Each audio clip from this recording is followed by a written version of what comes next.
Salut les miaou, vous aimez les chats? Eh ben ça tombe bien, c'est une chaîne qui parle d'eux. Mais est-ce que vous les aimez au point d'en avoir plus que vous ne pouvez en assumer? Non? Alors vous n'êtes pas atteint, ou en tout cas pas encore, du syndrome de Noé. Mais qu'est-ce que ce syndrome? Qui est touché? Quelles en sont les conséquences? On en parle tout de suite, après le générique.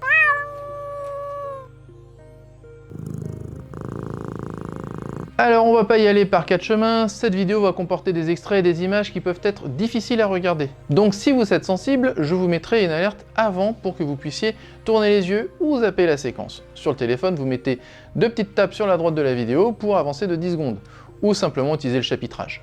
Cependant, restez, car c'est important de connaître ce syndrome. En effet, ce syndrome peut être retrouvé facilement dans le milieu de la protection animale. Pourquoi ? Parce que cette maladie mentale consiste en une accumulation d'animaux et il est important de la diagnostiquer rapidement pour éviter une hécatombe. Maintenant que je vous ai présenté ce qu'il va se dire dans cette vidéo, entrons dans le vif du sujet. Attention, la prochaine vidéo peut comporter des images dérangeantes pour les personnes avec un cœur très sensible. Alors on se retrouve juste après. À Nice, 130 chats et chiens entassés dans 70 mètres carrés. L'occupant a menacé de faire sauter son appartement en ouvrant le gaz. Voilà, le syndrome de Noé peut mener à ce genre d'extrême.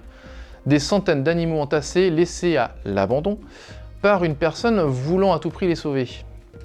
Vous vous dites que c'est totalement l'opposé de ce qui peut être le bien-être animal, et vous avez raison. Mais les personnes atteintes de ce syndrome sont honnêtement et foncièrement de bonne foi. Elles veulent aider des animaux souvent errants, issus de sauvetage de la rue ou de points de prolifération. Voilà pourquoi je dis que ces personnes peuvent se retrouver dans des associations de protection animale. En effet, ces personnes commencent souvent sur des sauvetages, mais finissent par ne plus voir les animaux qu'ils ont chez eux, et ne voient que la souffrance chez les autres animaux, et veulent les aider, au péril de leur santé et de celle de leurs animaux. Comprenez bien que ces personnes ne veulent faire que du bien, mais la santé mentale se dégrade et elle se laisse emporter, accumulant les animaux et ainsi les frais vétaux de nourriture et le temps pour les prendre en charge. En général, chez ces personnes, vous retrouverez des excréments un peu partout, des odeurs d'urine énormes au point que l'air en devienne irrespirable, et là vous commencez à vous dire mais bordel, pourquoi? Mais c'est pas possible!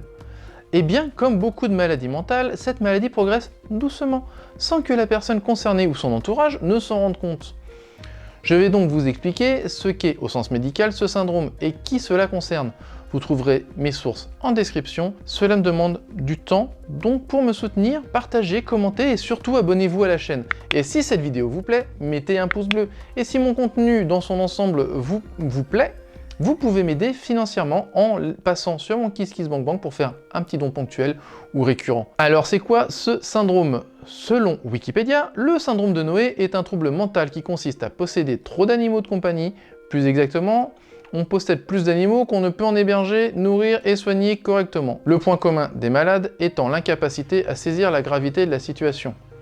Cette dérive peut être le fait d'une personne seule, mais aussi d'un groupe d'individus sous la forme d'un refuge pour animaux. Bon ok, ça je pense que vous l'aviez compris. Mais nous, ce qui nous intéresse, c'est comment ce syndrome apparaît. Toujours selon Wikipédia, les causes de ce trouble ne sont pas encore clairement définies.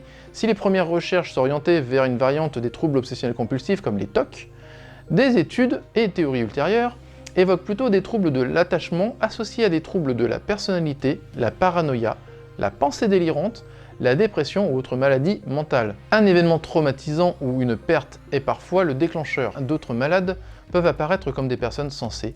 Ils se considèrent comme des sauveurs d'animaux abandonnés et dérivent progressivement vers la maltraitance passive, faute de moyens et de soins. Ok, en gros, on sait pas trop d'où cela sort, mais on va regarder de plus près d'un point de vue médical, avec une source médicale également. Ouais, je bosse un peu mes vidéos, vous avez vu, hein. Donc du coup, le syndrome de Noé, certains y auront peut-être pensé, c'est une version animale du syndrome de Diogène. Syndrome un peu plus connu car très impressionnant, résultant de l'accumulation d'objets au point d'être envahi de déchets, d'objets, rendant inutilisables certaines pièces de la maison. Cette maladie est appelée silogomanie. Et pour la médecine, les deux syndromes, Diogène et Noé, sont traités de la même manière. En effet, les symptômes sont les mêmes, mais associés à une accumulation différente. Ici, nous parlerons de l'accumulation de chats, ou plus largement d'animaux, laissant de côté les objets.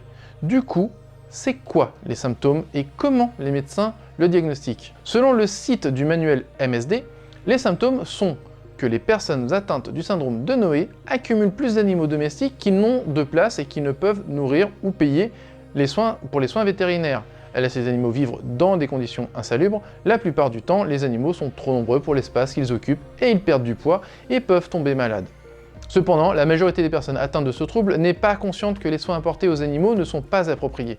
Les personnes atteintes du syndrome de Noé sont très attachées à leurs animaux et elles ne veulent pas les abandonner. Maintenant, comment on fait le diagnostic? Eh bien, je n'ai rien trouvé directement pour les animaux. Je vais donc me baser sur la façon de diagnostiquer le syndrome de Diogène pour diagnostiquer une personne atteinte du syndrome de Noé. Alors si les médecins passent par là et veulent corriger ou compléter, n'hésitez pas à le faire dans l'espace commentaire. Et donc, sur la base du diagnostic pour le syndrome de Diogène, voici ce que j'en ressors. La personne éprouve constamment des difficultés à se séparer de ses animaux malgré leur mal-être. La personne conserve ses animaux car elle pense être la seule à pouvoir les sauver. L'accumulation des animaux dégrade l'hygiène de la maison et de ses occupants. La personne se sent très angoissée à l'idée de se séparer des animaux.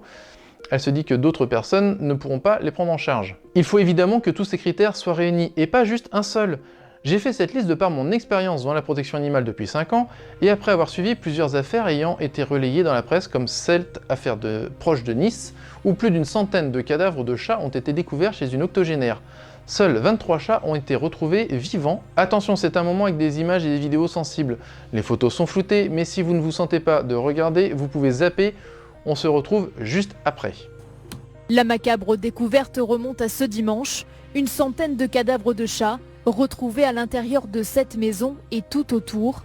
La plupart enfermés dans des cagettes en bois ou encore comme ici dans des boîtes en plastique. Voilà, vous avez pu constater l'état effroyable de cette demeure et les conditions horribles dans lesquelles vivaient les animaux et l'humain qui étaient là pour les aider. Maintenant parlons du profil de ces personnes malades, car je le rappelle, elles sont malades. Merci donc de ne pas les insulter dans les commentaires, car je serai intraitable avec ceci. Pour le profil, j'ai trouvé un dossier fait par l'Agence de la santé et des services sociaux des Laurentides au Québec, dont je vous mets le lien en description. Alors ce profil, eh bien ce sont 75% des femmes, majoritairement seules, et donc par expérience je peux vous dire qu'elles sont souvent très isolées. 45% ont plus de 60 ans, 80% ramassent aussi des objets, et on retrouve le petit cousinage avec Diogène, 80% se retrouvent avec des animaux morts ou malades, 79% des maisons présentent de l'urine et des excréments, et en moyenne il y a 39 animaux par maison. Voilà, je pense que beaucoup vont penser au cliché de la vieille au chat, mais maintenant vous regarderez peut-être votre voisine avec plein de chats d'un autre œil, et peut-être que cette personne est en difficulté et que lui donner un coup de main serait plus judicieux que de s'en moquer. Car en effet, avoir plein d'animaux n'est pas un symptôme en soi. Non, c'est tout un ensemble de choses comme nous avons pu le voir jusqu'à présent. Du coup, parlons des conséquences de cette maladie. Car si j'en parle, c'est que c'est grave et important. Le cas de Nice, dont je vous ai parlé juste avant, est un cas extrême. Je ne doute pas que d'autres existent et qu'il n'ait juste pas encore été découvert ou tout simplement pas médiatisé. Mais il faut parler des conséquences en général. La surpopulation, le nombre d'animaux est beaucoup trop grand par rapport à l'espace de vie. La malnutrition, le collectionneur d'animaux, comme il les appelle au Québec, se retrouve dans l'incapacité de nourrir et s'occuper de tous ces animaux par manque de temps et surtout d'argent. La famine est fréquente et souvent les animaux meurent de faim. Le manque de soins et la transmission des maladies. La surpopulation animale mène indéniablement à un manque de soins envers les animaux. La personne ne peut pas emmener tous ces animaux chez le vétérinaire pour le suivi des maladies et des vaccinations, ce qui entraîne une propagation des maladies et des décès prématurés. Ça, c'est pour les animaux, mais l'humain aussi peut subir les conséquences de cette maladie. Évidemment, avoir autant d'animaux entraîne des problèmes sanitaires, et si la contamination interespèce est rare et faible, des germes communs existent et ainsi, selon le dossier de nos amis canadiens, les problèmes de santé les plus souvent rencontrés sont les infections de plaies, les infections de la peau causées par des champignons, les infections et les allergies respiratoires, la diarrhée, par exemple à cause des salmonelles, et les parasites, les vers intestinaux et les puces. Les personnes immunodéprimées, en raison de leur âge, du diabète, du VIH ou d'une chimiothérapie, ou qui ont des maladies respiratoires sont particulièrement à risque. Vous voyez, c'est quand même une sacrée maladie, et du coup vous allez me dire, mais papa chat, comment ça se soigne? Eh bien là, c'est pas totalement défini. Un traitement comportemental et cognitif est souvent prescrit. Dans tous les cas, les psychiatres seront les plus experts pour prendre en charge cette maladie, souvent proche de la schizophrénie, et des traitements seront mis en place avec la panoplie des médicaments habituels comme les antidépresseurs ou des anxiolytiques. Voilà, vous savez désormais ce qu'est le syndrome de Noé. Et si vous rencontrez quelqu'un qui peut en être atteint, prévenez la mairie, la DDPP, la Direction départementale de la protection des populations, et la SPA la plus proche. Ne laissez pas une personne sombrer pour son bien et celui des animaux. Merci d'avoir suivi cette vidéo et on se retrouve bientôt. Allez, portez-vous bien. Chalut!